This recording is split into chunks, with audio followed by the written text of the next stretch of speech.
الرحمن الرحیم. نن په نوې موضوع خبرې کوو. هغه present perfect tense دا د زمانو د برخو څخه present perfect tense. خو تر ټولو دمخه موږ د یوټیوب چینل سبسکرایب کړئ، غزني آنلاین ټیچ. present perfect tense تر څو حال کامله یا حال بشپړ زمانه یا موږ ماضي قریبه میتیو. دا هغه زمانه ده چې کله مونږ یو عمل یو کار په تیر وخت کې شروع کړه ختم کړی وي خو وخت یې نه معلوم وي. د وخت معلومولو کې خبره د سیمپل پاست ټینس ده، یعنې تیرې زمانې سره تیرې زمانې سره مونږ فرق چې کوو هغه فرق یې په وخت کې ده چې هماغه کې وخت سپیسیفیک وي، په دغه کې ان سپیسیفیک وي په دغه زمانه کې. خو دغه زمانه چې کله یو عمل ترسره کوي او په دغه زمانه کې مونږ یو داسې یوه جمله جوړوو چې په هماغه کې یو کار یو عمل ترسره شوی وي، خو د عمل به په تیر وخت کې شروع شوی ختم شوی، خو بعضې وخت کې امکان د ولې تاثیرات په حال کې موجود وي. دغه فعل د عمل تاثیرات کېدای شي په حال کې موجود وي، خو عمل به بشپړ وي، عمل به ختم وي، خو وخت بیا ان سپیسیفیک وي، نه معلوم وخت به وي. ورپسې که چېرته دغه زمانې سره موږ ټایم ایکسپریشن یا وخت اصطلاحې کومې ولیږو، نو دغه د ټایم ایکسپریشن یا مکان قیدونه چې کله موږ یا د زمان قیدونه چې کله د زمان قیدونه چې کله موږ لیږو، نو په هغه وخت کې ایوریډے شوه یا یسټرډے یا ټومارو یا څه کوم دغه ټایم ایکسپریشن چې لرو دا موږ لیږو، نو په دغه زمانه کې د اکثره وخت سمون نه خوري. موږ کولی شو مینی ولیږو او ورپسې مینی ټایم یا ورپسې الاټ اف یا ورپسې هاو آفن یا ورپسې بعضې نوره ټایم ایکسپریشن موږ کولی شو په دغه زمانه کې استعمال کړو. خو یعنې وخت باید سپیسیفیک نه وي، یعنې وخت باید داسې څه نه وي چې هغه کې معلوم د ساعتونو یا د ورځو یا د کالونو کوم هغه معلوم مقدار ذکر شوی وي، نه داسې باید ونه وي. باید وخت نامعلوم وي. خو که موږ داسې وایو چې ډېر ځلې زه مکتب ته تللی یم، نو په دغه وخت کې فرق نه کوي. که داسې موږ وایو چې زه پرون مکتب ته تللی یم، دلته پرون یو محدود حد ده، یو محدود اندازه ده د وخت د ورځې، نو نشو کولی دا موږ استعمال کړو. او ورپسې بیا که چېرته داسې وشي چې په دغه زمانه کې مونږ پخوا ویو، یعنې پخوا وختونو کې زه مکتب ته تللی یم، بیا هم صحیح ده. د پخوا وخت یو سپیسیفیک ټایم نه ده، یو معلوم وخت نه ده، نو کولی شو استعمال یې کړو. خو د ټایم ایکسپریشن چې دا د استعمال په انګلیسي په همدغه زمانه کې، یعنې داسې سوچ به کوئ چې همغه په هغه وخت کې چې موږ present perfect tense استعمالو، نو په هغه وخت کې باید د وخت معلوم ټیم یعنې وخت چې کوم دا باید معلوم نه وي، هغه محدود حدونه باید د وخت معلوم نه وي.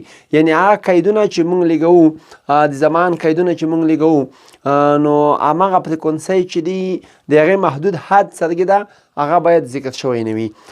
د تعریف تر څو ورپسې present perfect tense دو ماضي قریبه زمانه ویتیو یا مونږ تیره کامله حال کامله زمانه چې کله مونږ ویتیو دا نو مونږ تعریفو داسې it's an action which have started and ended at a specific time in the past. It's an action دا یو عمل هی which have started and ended at a specific time in the past چې دا په تیر وخت کې شروع او ختم وي، خو وخت یې څرګې وي نه معلوم وي. unspecific time په نامعلوم وخت کې څرګې وي، شروع ختم وي. دغه هیلپینګ وربونه چې کوم دي، کومکي افعال یا فعلونه چې دي how has دي، نو how has چې کله مونږ کاروو دا مونږ په هغه وخت کې کاروو چې په یوه جمله کې how همیشه مونږ د جمع ضمیر یا د جمع نوم سره کاروو. کله چې سبجیکټ جمع و یعنی فاعل جمع و یا ضمیر جمع و، نو په هغه وخت کې بیا مونږ ډېرو نو په هغه وخت کې how کاروو. او has چې کله مونږ کاروو has بیا مونږ د مفرد یعنی سینګولر شخص یا ضمیر لپاره لیږو، چې د مفرد یا سینګولر شخص لپاره مونږ بیا په جمله کې خاص، خو استعمال یو شی ده، فرق نه کوي. یعنی دواړو کومکي فعلونه دي، دواړه مونږ کولی شو په دا زمانه کې استعمال کړو. خو یوه خبره پکې مهمه ده چې که چېرته فاعل جمع و نو په هغه وخت کې مونږ how لیږو، او که فاعل مفرد و نو په هغه وخت کې بیا مونږ has لیږو. نمبر 1 کې پوزټیو سټرکچر کې مونږ یو هغه مونږ خیو سبجیکټ هاو یا هاز ورب تھرډ فرم یا پاست پارټیسیپل کمپلیمنٹ دا درې څو خبرې پکې مهمې دي دوی درې خبرې لکه سبجیکټ چې کله ولګیږي هاو هاز د جملې څخه به یو پکې راځي او ورب پاست پارټیسیپل درېیم حالت به وي یعنې وروسته به یو کمپلیمنٹ لګیږي ابجیکټ لګیږي مثال دا example مونږ دلته لرو I have gone to school I have gone to school زه مکتب ته تللی یم I have gone to school زه مکتب ته تللی یم د مکتب ته تلل چې دي مکتب ته تللی یم مکتب ته ولاړم مکتب ته تللی وم نو دا خبرې پکې د زمانه کې ستونزې جوړوي تاسو باید کله چې زمانې زده کوئ د انګلیسي زده کړه ډیره مهمه نه ده او ګرونه هم نه ده اصلي ماین پوینټ چې دا باید مونږ پښتو کې د هغې معنی او د پښتو جمله په صحیح ډول انګلیسي ته ترجمه کول دا ول مهمه ده چې باید مونږ تاسې په کومې ژبې نه انګلیسي ته دا خبره کوو اول خبرې چې مونږ کوو باید په پښتو کې مونږ دا وپېژنو په پښتو کې د انګلیسي خو نه وروسته مونږ بیا زده کوو اول خو باید مونږ پښتو کې زده کړي په انګلیسي کې خو نه دي مهمې اول په پښتو کې مهمې دي که پښتو کې د خبره مونږ کله کومه خبره کوو په تېر وخت کې مونږ یوه خبره کوو یعنې تېر وخت پې شرحه کوو په هغه عمل باندې نو اول پښتو کې باید مونږ په دا خبر وهیده دا زمانه ده نه وروسته باید مونږ بیا انګلیسي ته هغه څرګي کو ټرانسلیټ کو لکه مونږ که داسې وایو زه مکتب ته ولاړم نو په دغه وخت کې د مکتب ته چې ولاړم دې ته مونږ په انګلیسي کې د سیمپل پاست نوم کوو یا ساده تېرې نوم کوو د ساده تېره زمانه ده خو وخت هم معلوم ده زه مکتب ته ولاړم او که چېرته همدغه زمانه په همدغه شکل ویلی شي زه مکتب ته ولاړم او وخت پکې ذکر نه شي د دې جملې څخه همدغه ثابتېږي چې وخت معلوم ده بس یلو ته پکې لیکلو کې ضرورت نشته چې مونږ هملته باید ولیکو دې ته کوم اړتیا نه لري خو کله دا جمله ویله شوه I went to school زه مکتب ته ولاړم یا مکتب ته لاړم نو دغه کې ټایم ایکسپریشن که لګېدلی نه و نو مونږ په دې باندې پوهیږو چې دغه وخت معلوم ده او که چېرته داسې ویلی شي I have gone to school زه مکتب ته تللی یم دغې ته باید ډېر سوچ وکړئ زه مکتب ته ولاړم زه مکتب ته تللی یم یا زه مکتب ته تللی وم په دغه خبرو کې باید موږ سوچ وکړو د هغو په استعمال کې دا نه باید موږ ځون وپیو نو د دې پښتو وروستاړې چې کوم موږ استعمالوو د وروستاړو ته به ډېر سوچ کوئ نو په دغه زمانه کې به عموما د یم سره اړیکه لري د عمل لکه د تللو عمل به د یم سره د آی سبجیکټ سره که د یو سبجیکټ سره شي مونږ بیا یو کې جوړو یو هاو گان ټو سکول ته مکتب ته تللی یې هغه د پښتو وروستاړې د خپله تبدیلیږي خو تاسې به داسې کوئ چې اول ته به لاړم وم دا به پکې نه وي دا خبره پکې سمون نه خوري دا نورو زمانو سره اړیکه لري نو اوس موږ بل مثال لرو هی هاز گان ټو سکول هغه مکتب ته تللی ده هغه مکتب ته تللی ده دا په دې معنا ده چې هغه مکتب ته لوړ ده مکتب لیدلی ده خو کله کوم وخت دا خبره معلومه نه ده دې معلومات نه کیږي ډېر ځلې مکتب ته تللی ده خو دا معلومات نه کیږي چې کله کوم وخت او مکتب لیدلم ده او امکان ده ولري هغه مکتب ته تللی ده اوس لوړ یو تاثیرات یې اوس همدلته موجود دي او هغه مکتب ته تللی ده نشته کور کې بس خبره ختمه ده نو عمل شروع عمل ختم ده دویمه برخې ته څو دویمه برخه مونږ دویمه برخه مونږ څو مثالونه لرو دلته چې هغه مثالونه دي د منفي حالت دي او ورپسې بیا د سوالیا حالت دي او منفي سوالیا حالت دي کله چې مونږ په منفي حالت کې یوه جمله جوړو په هماغه کې د ټولو د مخه څو جنرال فاکټ مهم دي هغه باید موږ په نظر کې ونیسو هغه دا دی چې په کوم وخت کې مونږ منفي حالت جوړو باید همیشه د همغې زمانې د کومکي فعل سره ناټ ولګېږي دا په ټولو زمانو کې انشاءالله سمون خو هم دغه سیستم ده او کولی شو مونږ په ده کې استعمال کړو ورپسې بیا که چېرته مونږ سوالیه حالت جوړو سوالیه حالت د همغې زمانه مونږ نه په ګوته کوو د همغې زمانې کومکي فعل د سبجیکټ څخه مخکې لګو دا باید تاسې په فهم کې ونیسئ او هغې سره مونږ کولی شو څه وکړو یو سوالیه حالت جوړ کو او که منفي حالت مونږ چېرته جوړو نو منفي حالت کې بیا مونږ کولی شو چې د همغې زمانې کومکي فعل مونږ زمانه نه په ګوته کوو د همغې زمانې کومکي فعل د سبجیکټ د همغې زمانې کومکي فعل په شمول د ناټ باید په جمله کې استعمال شي نو یې وروسته موږ د معلومات کې دا منفي حالت ده اوس څو منفي حالت یو ښیو سبجیکټ به یې نه وروسته به هاو هاز وي د دوه کې به یو وي دواړه نه چې کوم یو وي. او ورپسې بیا یعنې وروسته ناټ وي، ناټ څخه به ور فاست پارټیسیپل وي یعنې د ور دریام حالت، یعنې وروسته به کمپلیمنټ وي. مثال اگزامپل مونږ ویل کوو I have not gone to school. I have not gone to school. زه مکتب ته نه یم تللی. زه مکتب ته تللی نه یم. زه مکتب ته نه یم تللی. بس هر رقم کې تیای په پښتو کې چې هر څومره ته یوه د جملې معنا ښکلي کولی شي نو کولی شي هغه د پښتو په طریقه به ګرامري اصولو استعمال کړي. خو د انګلیسي دا قانون ده چې په دغه کې دا تبدیلی بیا نشته چې I have not gone to school. زه مکتب ته نه یم تللی. زه مکتب ته تللی نه یم. خو که چېرته موږ دلته فاعل بدل کړو بیا د دغې د پښتو په مکمله معنا کې تغییر راځي. خو دلته بیا په همدغه جمله همغه جمله ده فقط پکې فاعل بدلو یو لیکو دلته You have not gone to school. ته مکتب ته تللی نه یې. زه مکتب ته تللی یم. ته مکتب ته تللی نه یې. او ورپسې کوم وی به موږ ولیږو We have not gone to school. موږ مکتب ته تللی نه یو. موږ مکتب ته تللی نه یو. او که پازیټیو کې ویو We have gone to school. موږ مکتب ته تللی یو. موږ مکتب ته I have gone to school. زه مکتب ته تللی یم. یو او دلته یم. او که هی ولیږو He has gone to school. هغه مکتب ته تللی ده یا دی. نو دا د پښتو د سټار دی په پښتو کې ستونزې دي. دا د پښتو خپل ګرامري اصول دي هغه باید موږ په یو د په نظر کې ونیسو. هغې دپاره خپل ترتیب اصول قواعد موږ لرو. خو په دغه د انګلیسي په بخش کې دا خبره بیا نشته چې دغه کله دې چې سبجیکټ یعنې فاعل دې بدل کو نو هغه جمله کې د فعل په حالت کې د تغییر وشي. دا بیا پکې نشته کې. او په پښتو کې دا شته لکه زه یم I have not gone to school. زه مکتب ته تللی نه یم. He has not gone to school. هغه مکتب ته تللی نه دی. نو یم دی دلته دا خبرې پکې شته. ورپسې بیا She has not gone to school. دی مکتب ته تللی نه دو. دی مکتب ته تللی نه دو. که داسې وایو چې دی مکتب ته نه دو لوړه نو په دا وخت کې مونږ غلطیږو. که داسې وایو دی مکتب ته تللی نه وه دی مکتب ته تللی بیا هم غلط ده. او مونږ داسې وایو چې دی مکتب ته تللی نه ده یا نه دی نه وه. دغه سیستم څرګې ده دا بیا مونږ نشو کولی چې په دا جمله کې استعمال کړو. اوس هر څو په دغه زمانه کې هم دغه جمله کې د معنا مونږ وویسو. سوالیه حالت ته ځو.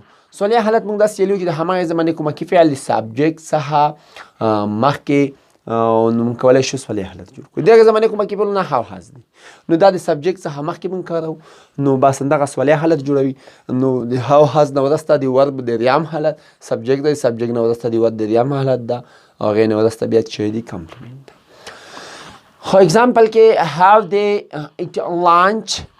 Have they eaten lunch. آیا دوی غرمنۍ خوړلې ده. آیا دوی غرمنۍ خوړلې ده. نو که داسې وایو چې دوی غرمنۍ خوړلې وه سوري نشو کولی چې وایو آیا دوی غرمنۍ یا د غرمې ډوډۍ خوړلې ده نو دا د پښتنې په خاص استعمال شو. دا پښتنه شوه. نو دلته اصل کې د پښتو د معنی ته تاسې ډېر سوچ کوئ. د پښتو معنا پکې ډېره مهمه ده. نو دا کولی شي د ټولو زمانو سټرکچر یاد کړي.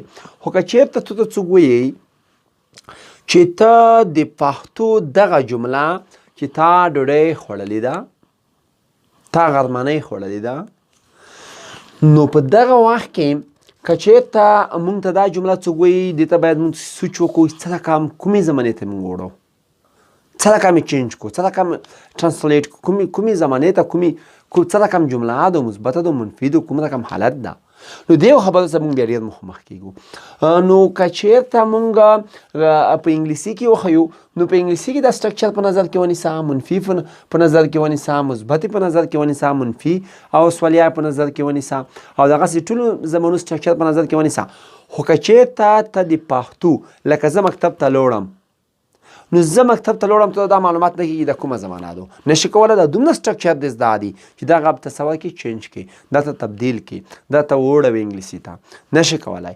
ویلې کې ته دلته ستونزه لرې ته د پښتو د معنی سره ستونزه لرې چې لکه که اوس موږ یو چا ته وایو یا کوم ځای ته یو چا سره لیدنه وکړو هغې ته وایو چې تو احمد لیدله ده تو احمد لیدله ده. یو څوک د پلیار روان د تفوس کوي وایي احمد دې لیدله ده، نو دا که چېرته موږ سوچ وکړو دلته دا په دې معنا ده چې تو احمد په ژوند کې یعنې کوم وخت ولدله د احمد که نه دلدله، نو دا خبره بیا په دې دلالت کوي. نو احمد که وایو چې تا احمد ولید، نو دا بیا بیله معنا ورکوي. تو احمد لیدلی و، دا بیا بیله معنا ورکوي، بیلې زمانو سره سمون خوري. تاسې د پښتو د معنی سره ډېر سوچ وکړئ. دې زمانې کومې پښتو معنا چې مو وکړې د هغې سره تاسې مستقیما اړیکه جوړه کړئ، په زرهاو جملې جوړې کړئ او بیا هغه انګلیسي پښتو ده او پښتو انګلیسي ته ترجمه کړئ. هغه مرسته به انشاءالله په اوس سره مو تاسو ته زمانې ښیو، ټولې زمانې به انشاءالله ته شرحه کوو. تاسې کمنټ کولی شئ مسنجر کې پوښتنې وکړئ. ورپسې بیا بل مثال ده has he written a letter. has he written a letter. آیا هغې خط لیکلی ده؟ آیا هغې خط لیکلی ده؟ اوس دلته که داسې موږ وایو چې هغې خط ولیکو نو او یو او ورپسې داسې وایو چې هغې خط لیکلی و، سوري دا خبرې په دا کې نشته. دا موږ داسې وایو هغې خط لیکلی ده، لیکلی ده. has he written a letter. آیا هغې خط لیکلی ده؟ او ورپسې بیا څو منفي سوالیه حالت جوړو. how یا has plus not verb fast from sorry دلته مونږ سبجیکټ پرېښولی دا په دا کې سبجیکټ لیکو، یعنی په دغه ساحه کې څرګې ده سبجیکټ هم مهم ده، سبجیکټ باید ولیکلی شي. ها نو مونږ منفي سوالیه حالت کې لیکو خیو how یا has هغې نه وروسته not بیا سبجیکټ د ورب فاست یعنی verb third form یا fast participle plus complement. نو how has د جملې څخه یو دخلو هغې نه وروسته بیا not استعمالو. نو که چېرته مونږ یو کومکي فعل په شمول د not ووینو نو دا نه بغیر د سوچه مونږ انشاءالله کولی شو داسې پرېکړه وکړو دا منفي حالت ده.